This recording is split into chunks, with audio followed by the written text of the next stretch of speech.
your socks! Hey! The Lost Art with Andrew Cox podcast, now streaming on all major podcast platforms. A Till Valhalla Project ambassador. Thanks for tuning in to the podcast that's given a voice to our veterans. The Lost Art with Andrew Cox.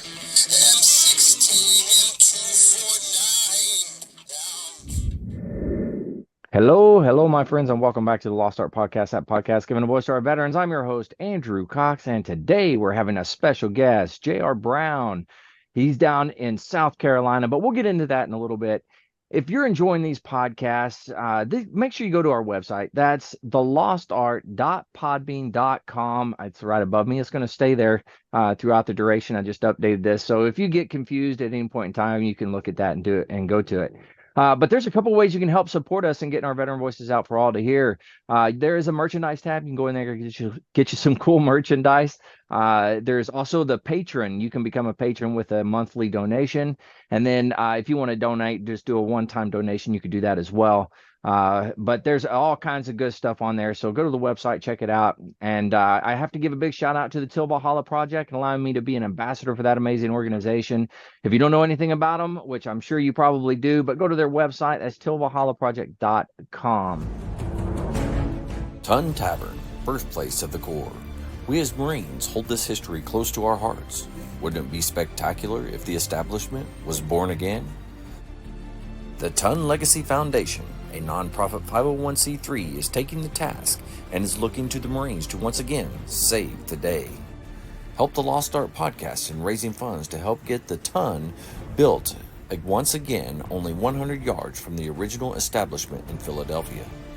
We are looking for Marines to donate $25 representing the upcoming 250th birthday of the Corps. Spread the message and help establish the Ton, a place for Marine brethren to gather and remember our historic beginning. Go to the Lost Art GoFundMe page and donate today. The Ton Legacy Foundation, reestablishing our birthplace. All right, with that, I've got Vic here, and I have J.R. Brown. How y'all doing? Good. Life's good.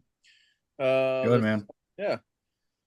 So let's see. Since last time we talked, I had my high school band program concert. So Thursday night, past Thursday night, I had my high school band and my middle school bands.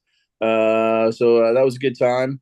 And then let's see, all kinds of stuff going on over the weekend. I literally just came from my school staff Christmas party. So actually I had to leave about 30 minutes early so I could make it back for the podcast. Didn't want to miss this.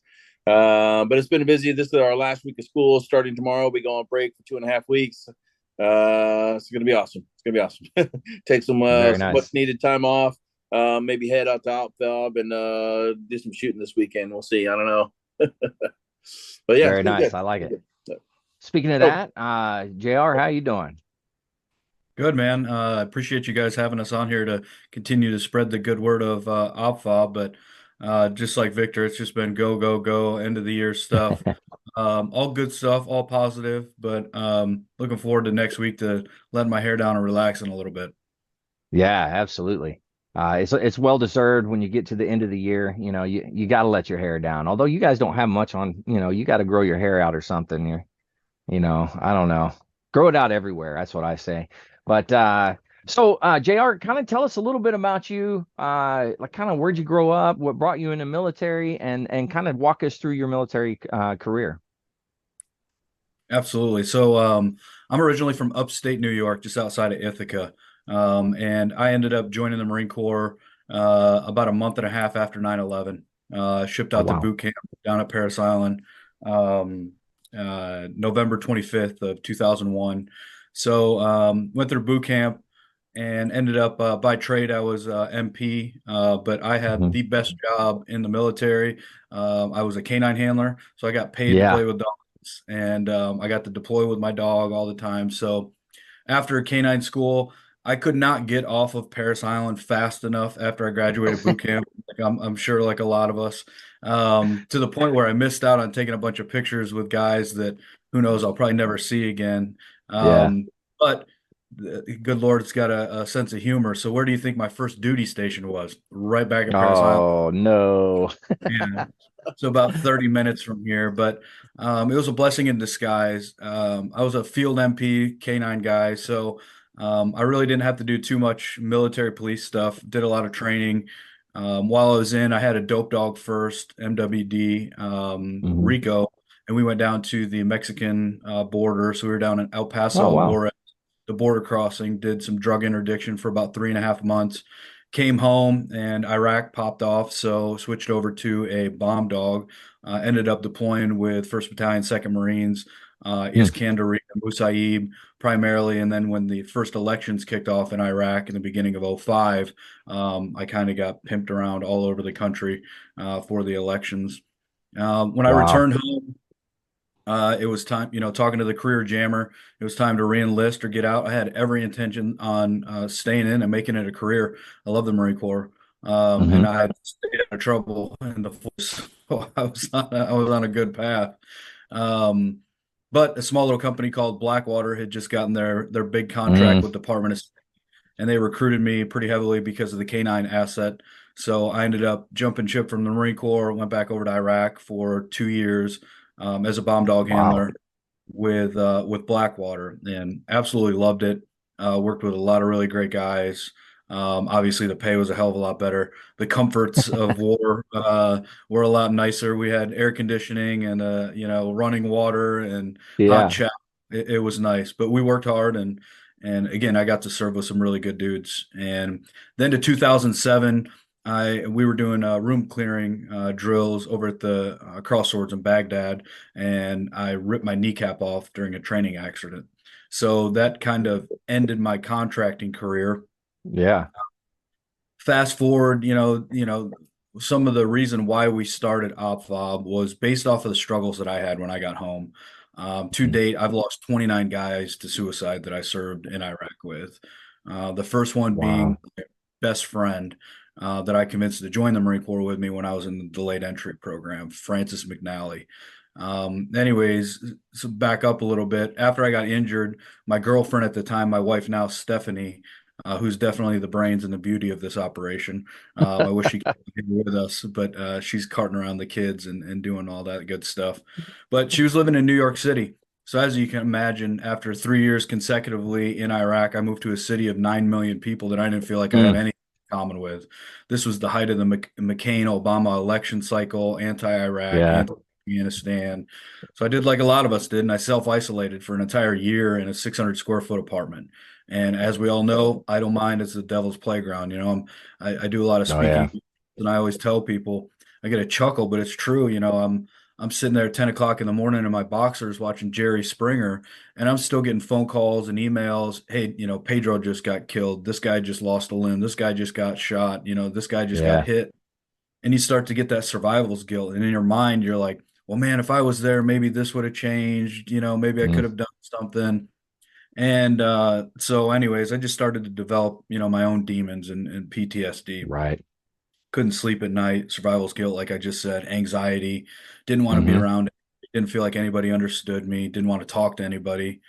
So after about a year, every once in a while, Stephanie, my wife, girlfriend at the time though, could drag me out. We'd go to a pub, we go to a show. She could get me out every once in a while. But after that year, we decided to move back to upstate New York. And I Hmm. was one of those guys that before 9/11, I was already in the delayed entry program. I was one of those guys that I needed to go in the military. I barely graduated high school, and it wasn't for me being an idiot. It just, I didn't give a shit. And I just didn't go to class, so college was definitely out of the question. And I needed to surround myself around other like-minded individuals that wanted an opportunity to do better, to be able to Hmm. have some other doors open up that otherwise wouldn't have been. So the last thing I ever wanted to do was move back to my hometown, especially after everything that I'd gone through in Iraq. But we moved back up there because after 3 years of losing, the ones that you love, your brothers, you really Yeah. start to appreciate the time that you have with your loved ones. And my father was getting older and I wanted to spend some time with him. So moved back up Right. to upstate New York. Within the first 2 weeks, I believe, that we were up there. I was out at a restaurant with my wife and ran into another classmate and gave him a hug and gave me a hug. And he's like, "Hey, dude, did you hear what happened with Francis?" And Francis was my best friend growing up, lived 2 doors down from me. We lived out Hmm. in rural country, upstate New York, working dairy farms, but we grew up playing sports together and just everything. And I convinced him to join the Marine Corps with me when we were in the delayed entry program. And my buddy was like, "Hey, Francis killed himself last week," and it floored me. This was a kid that always had a smile on his face and just always just the life of the party and somebody that you would not have ever expected. And that was the first of the 29 guys that I've lost to date of suicide. So that hit me. I was already dealing with a bunch of stuff. So after trying to just deal with it on my own, self-medicating with alcohol or whatever I could do, I finally raised my Hmm. hand and said, "All right, I need some help." So I went up to the Syracuse VA, went to the mental health clinic. And I'm sure you've heard this story time and time again, but Yeah. I'm there. All right, need some help. Finally, waving the white flag. I need some help. So I go and I wait there for about an hour and a half. And finally, I hear my name, and I look behind me, and it's this young lady, young girl, in a full headdress and everything. And Oh, I'm like, wow. and at the time, it was when Ashton Kutcher had that punk show on MTV, and I'm like, Yeah. wait, okay, yeah, I'm getting punked right now, right? And but no, I wasn't. So I went in Wow. there, and I just start, diarrhea of the mouth, pouring out my heart to this girl. I mean, she was still in college. She was a resident. She wasn't even a doctor. Hmm. And I finally, at one point, kind of looked up, and she's just bawling herself. There's a pool of tears underneath her, and Yeah. she I need to excuse myself. And I'm like, I went there feeling that big. And Yeah. after seeing that, I felt that big. I got up and walked out, and it was about a 45-minute trip back to my house. Every bridge I saw, every overpass, every tree, every I'm like, just do it. Let's just get it over, get it done with. And I didn't, and I truly believe the good Lord is been there the entire time that I was going through everything. Fast forward a little bit more, the VA finally convinced me, "Oh, we need you to take these 11 or 12 different medications that, they finally got me on," to the point where I didn't know which way was up, down, left, right, Right. just in a fog. And but I can tell you, I don't remember what happened this particular day, but I vividly remember that evening, my wife opening up our door, and I'm sitting in the corner with my shotgun, getting ready to blow my head off. Whoa. She's 9 months pregnant at the time, any moment getting ready to pop. She gets me in bed, and the next morning I woke up and I'm like, what the hell am I doing? If that gun would have went off and hurt her or my unborn child, like what the hell are you doing? What's going on? And I don't advocate this to anybody listening or when I speak. I don't, you do you and listen to your doctors. But something told me that I needed to stop taking all that medication. So I took all that shit and I threw it in the garbage. I took every ounce of alcohol that I had in the house and I got rid of it. And I went through withdrawals for a good 6 months. I couldn't feel my face. I couldn't taste food. Those pills Whoa. are just, some people need them, and I get it. You get in a real bad spot, but for me, it was way too much. So went through that, and I've been one of the lucky ones. I've had a good woman by my side that when she Hmm. needed to put her foot in my ass, she would put her foot in my ass. And after I got past that phase, she encouraged me to go take advantage of the post 9/11 GI Bill. It's one of the best things that the government enacted for us in Congress and the Hmm. VA. So went to a community college, 2 years, got my grades up, ended up going to Syracuse University Business School. Nice. Um, and while I was there, I gained an internship with a congresswoman, Anne Marie Burkle, and we were doing military liaison type of things. We were helping veterans Hmm. obviously navigate the VA world. We helped a World War II veteran get some awards in recognition that he never Wow. received. Helped a lot of people in a lot of different aspects of their life, and it struck a chord with me. I'm like, I'm sitting in the corner boohooing over my own stuff, and I don't care how bad you have it, there's always somebody out there that's got it worse. Yeah. And That was it was an alarm for me that went off, and so I reached out to an organization called Labs for Liberty, which is based out of Salt Lake City, Utah, and they train service dogs primarily for the special operations community. So I took that skill set that the Marine Corps gave me and what I absolutely love. I tell people all the time, I love dogs and animals. I tolerate people as best as I can. Um, so I took that skill set and I started training service dogs and absolutely loved it. And fast forward a few years after doing that, lost my dad finally, and my wife and I finally made the decision. All right, she graduated from SCAD, Savannah School of Art and Design. I was stationed Mm, right here. So right now I live about 25 minutes from Paris Island. And we decided to move back down here to the Low Country. So 2018, we moved down here and it was just automatically a breath of fresh air. You know, you'll hear a lot of guys say, they miss the clowns, but they don't miss the circus when it comes to the military. And I get to, even before we started OpVob, I get to be a part of the military again. I get to, be around all the veterans, and it was an opportunity for me to open up and tell my story. And I was getting a lot of therapy. I was trying to play golf and a handful of things, but I'm still continuing to lose guys. And in mm. 2019, we lost 5 guys within a 13-month span.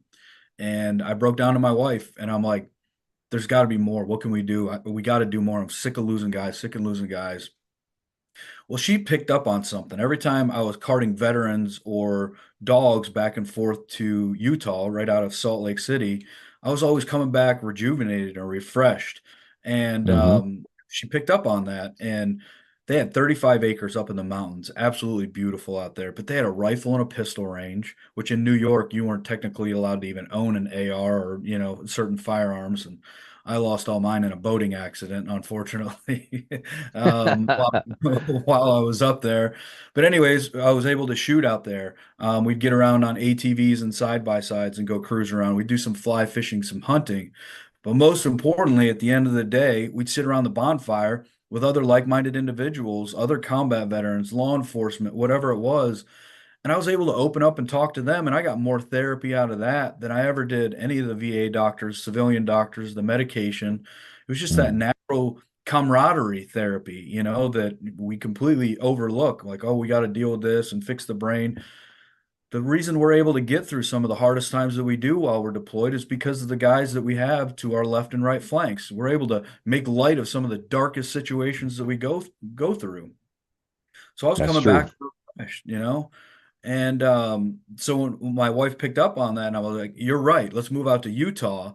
And mind you, we had just moved back down here. We hadn't even been here, I guess, about a year. And she's like, "No, hot shot. Let's slow down. We're not going anywhere. Why don't we try to look at recreating something like that around here?" So we started to do our market research. Where our facility is, if you draw a 90-minute driving radius, there's over 120,000 veterans, 30,000 active duty, and 2 years ago we were able to open the door to first responders, and there's over 30,000. Plus everything Wow. we do is for the families as well. So as you guys know, we're in a target-rich environment. So when I was injured at the end of 2007, working with Blackwater, I was put on a retirement disability type of deal where I was making Mm. tax-free, pretty good money, over 6 figures. Well, when we decided to move forward with this, I was able to get an attorney and we negotiated a settlement for a one lump sum. And I took all that money and I put it into purchasing 268 acres here in the Low Country. Based out of Ridgeland, South Carolina, where we've got the rifle and pistol range. We've got a sporting clays course. We've got a 5 stand. We've got a 20-acre high fenced in dove field, quail woods, 4 fully stocked ponds, plenty of fireplaces and fire pits for that campfire, chat and Yeah. camaraderie Yeah. builder. Yeah, so we purchased that. It was 4.5 years ago. July 23rd was our 4-year anniversary, and to date we've had over 27,000 visits to the FOB and 0 suicides. Wow. So we know it's working, and it's all based off of the ranges and the side by sides and everything that we do out there is just the lure, just to get guys out Hmm. there. Once they get out there, and gals, and families. It's to get them out there and let their guard down a little bit, knowing they're back around their tribe so they can open up and talk about stuff. And that's when you can Absolutely. start to peel back the layers and see what other services that they might need. We stay in our lane. We're not going to try to be like the VA or some of Hmm. these organizations that want to be a one-stop shop. But what we do is we've created alliances and partnerships with other organizations that we've personally vetted.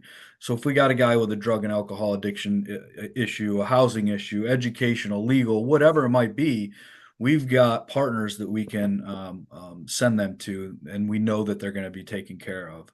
So it's just as simple as getting our brothers and sisters back outdoors around each other.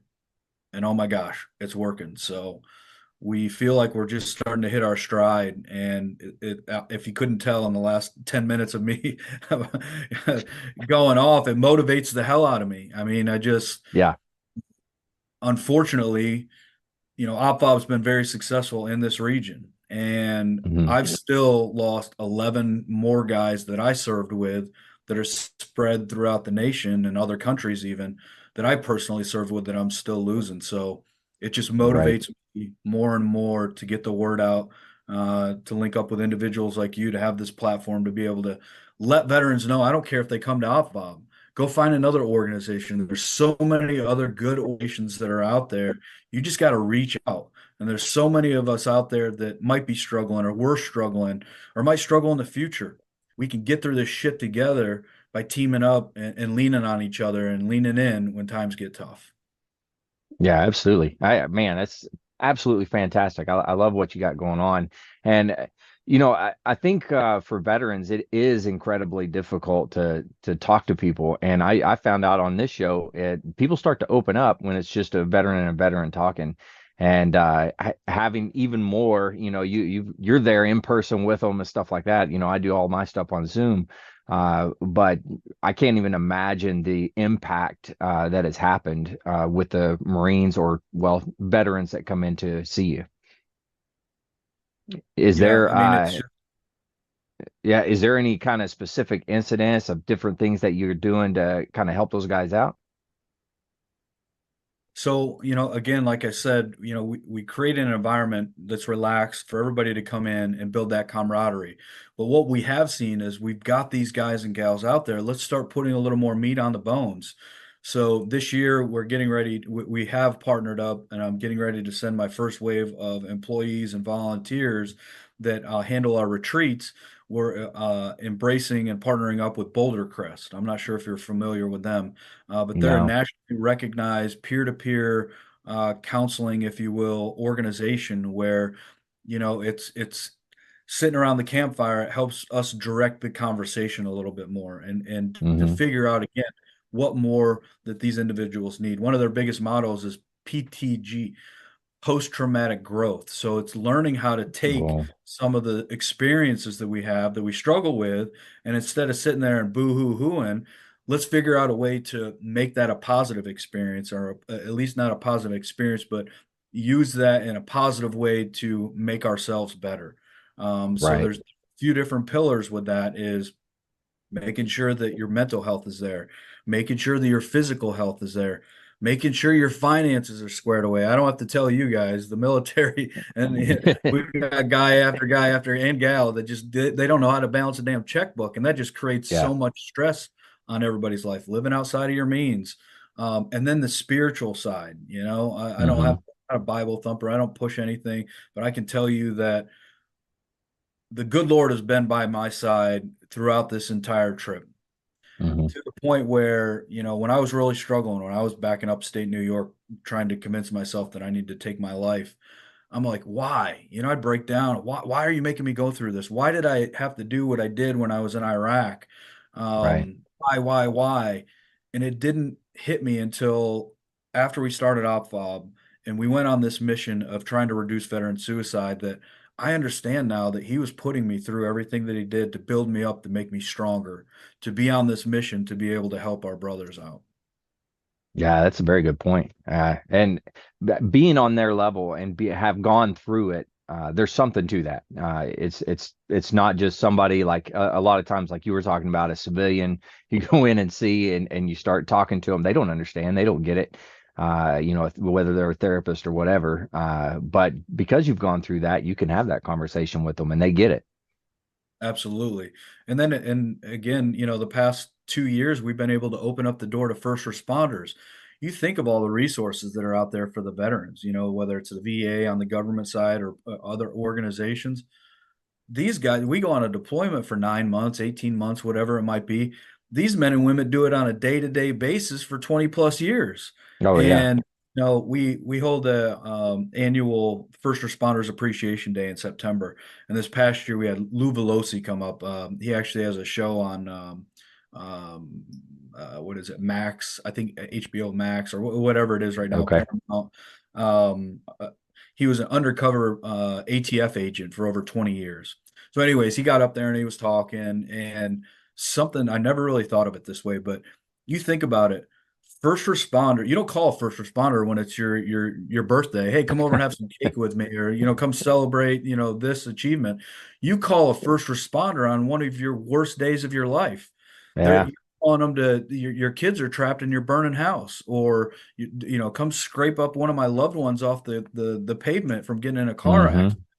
And these men and women do not have the resources that the veterans do. So we opened up the door to them and embraced them.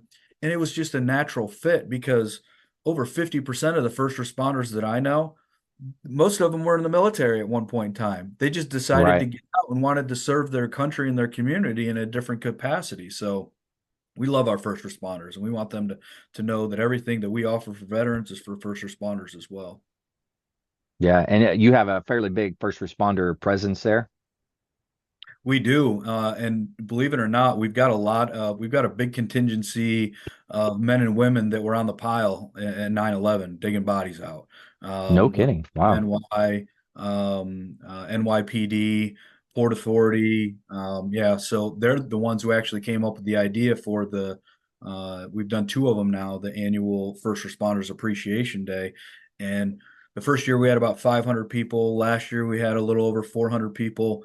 We get a good contingency of people that don't even live here in the Low Country. They come all the way down from New York or, outside of New No York, kidding. retired, to come down, for it. They're like, nobody's ever done, anything like this for us. So we open up the range and we get some of our partners out, and we run them through a battle of the badges. So we've got the firefighters and the cops competing with each other. And then we've got a huge prize table that, we've got some close partnerships with a lot of gun manufacturers and gear and stuff like that down here. Right. So, and they bring the families out. We set up a bunch of bounce houses. We do some barbecue. We have a band come out, and it's a day to give back to them. Yeah, absolutely. Now, when everybody comes out there, I mean, you say you have over 200 acres. Do you have places for people to stay? Like, what do you have out there for people? So right now I've got about 16 beds spread throughout 3 different buildings. We have an old cottage. It's 100 years old. It's absolutely beautiful, but Wow. I've got 2 beds in there, and then I've got 2 pull-out couches.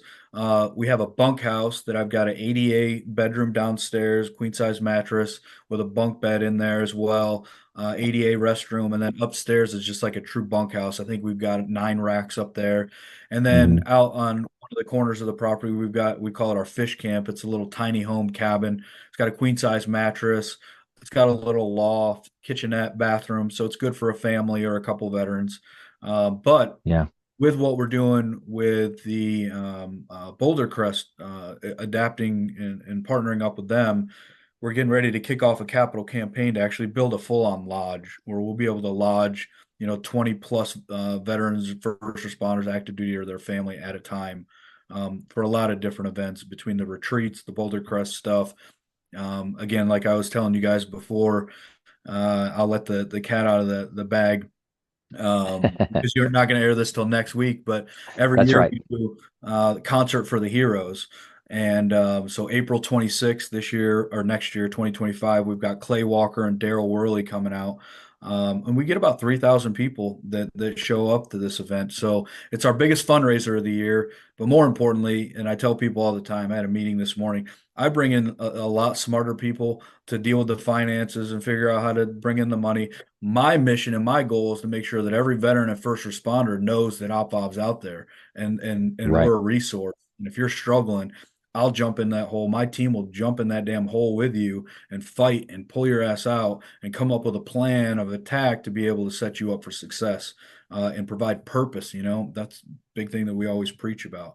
But Hmm. anyways, I got off track a little bit. This concert, we bring out about 15 veterans for an entire week leading up to the concert. We'll go out and do some boating. We'll do a hog hunt. We'll do a range day. Nice.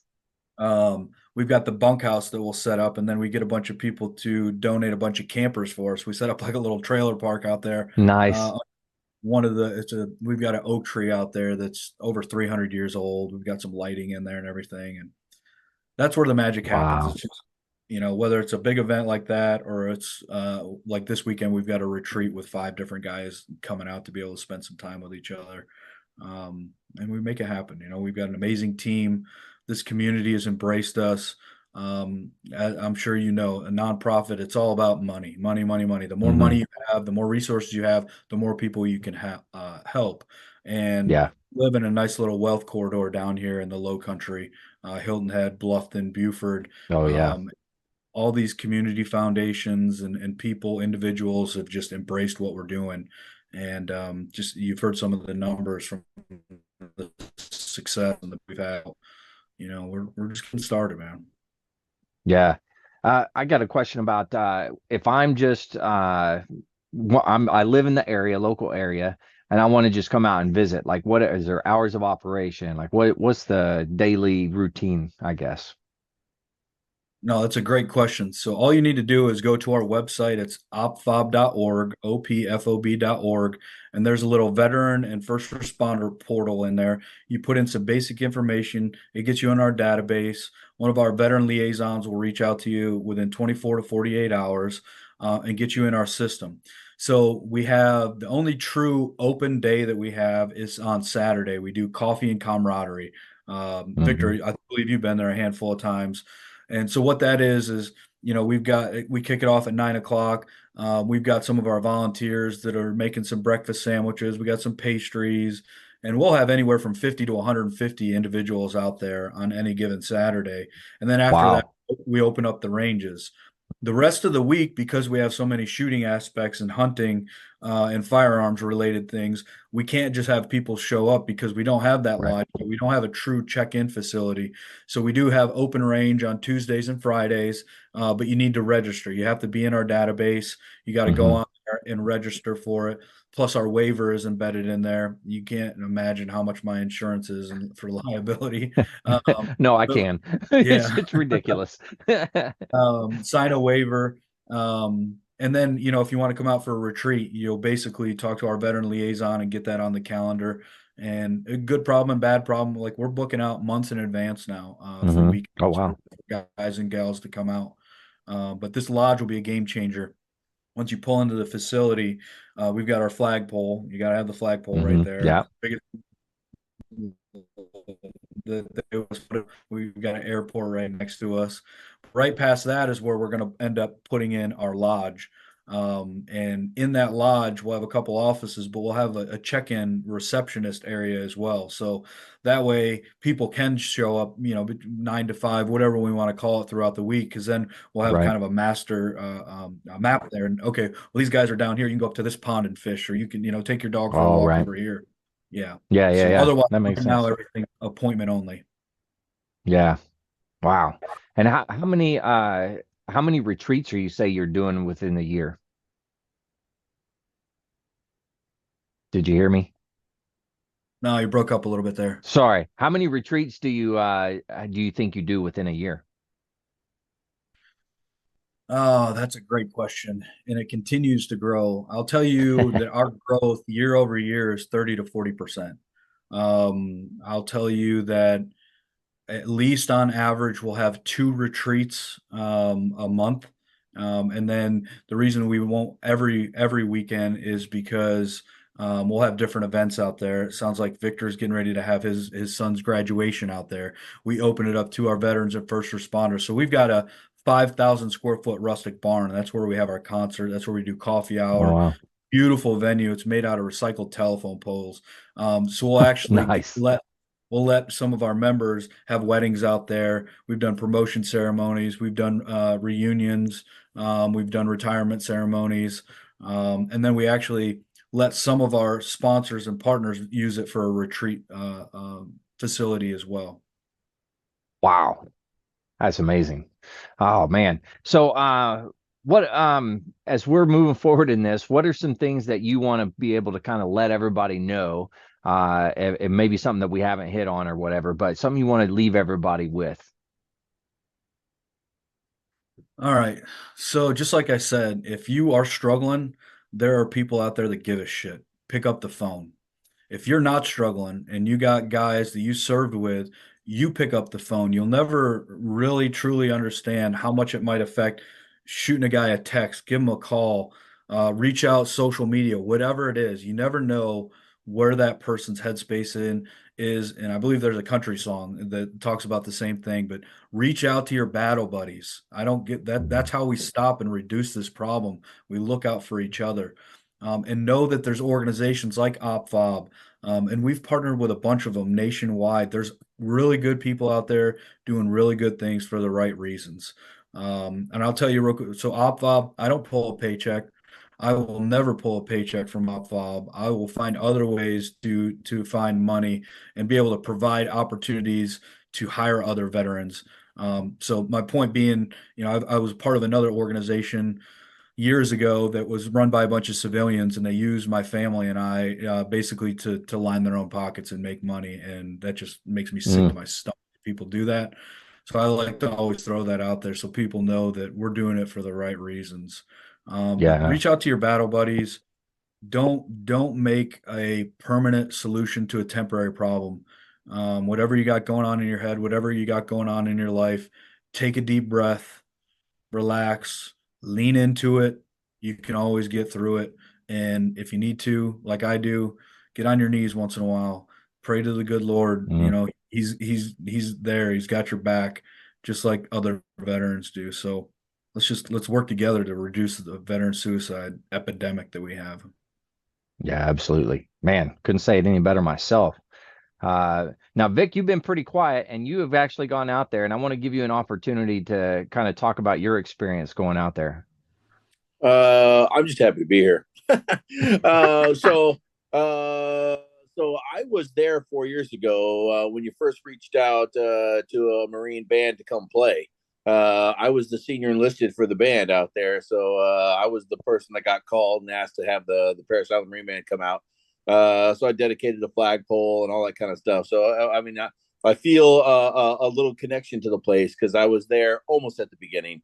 I've watched woods get cleared away, and parking lots go this and that place, and so I've it's been I mean, I've probably been there maybe half a dozen times, but it's comforting knowing that it's an opportunity. The opportunity exists.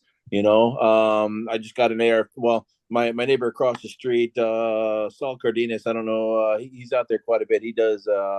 He's out there at the range quite a bit. But he was an armorer and the gunner for the Paris Island Range. He actually retired the same day I did. But he put together an AR-15. I bought all the piecemealed all the parts because it was cheaper that way, and he assembled it for me. Sarah coated it for me, and then a couple weeks we just went out there and mounted the scope and zeroed it and all that kind of stuff, and had a fun time out at the range. But it's just nice knowing that when I'm ready to teach my kid how to shoot, that I can take her out there and just be together and do those kind of things. So it's been a great experience so far. And I'm looking forward to the things to come. We tried to make it to the concert last year, but weren't able to make it. But April 26th is 3 days after my birthday, so I'm going to try to make it out there this year. Yeah. Yeah, that'll be good. Yeah, be a good birthday present. Yeah, might as well, Awesome. Well, hey, JR, I want to say thank you for coming on, doing this, spreading the word. It's an incredible thing that you have going on. If you don't mind, say the the link again for your website.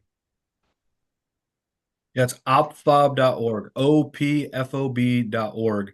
We're on all the social media platforms, primarily Facebook, is because that's the most comfortable I am of knowing it. We're trying to build up our Instagram, and then spread the wealth on some of the other ones. But yeah, opfob.org. Awesome. All right. Well, this kind of draws us to an end, and I always talk about suicide, veteran suicide at the end of the podcast. So, JR, you did a fantastic job of talking about that. But I just want to remind all the veterans out there, the VA has great resources. You can always dial 988, press option 1. You can text 838-255, or you can go to veteranscrisisline.net and click on the chat icon. Any of those options will put you in contact with somebody that can help you out. But remember, one veteran life lost is one too many. I care about, JR cares about you, Vic cares about you, the whole veteran community cares about you. So please reach out for help. And just like JR was saying, if you're out there, you're not struggling, reach out to the buddies that you serve with, ask them how they're doing. If they need that helping hand, please give it to them. One last time, JR, Vic, thanks for being here. Appreciate it. To all the listeners, stay motivated, change your socks.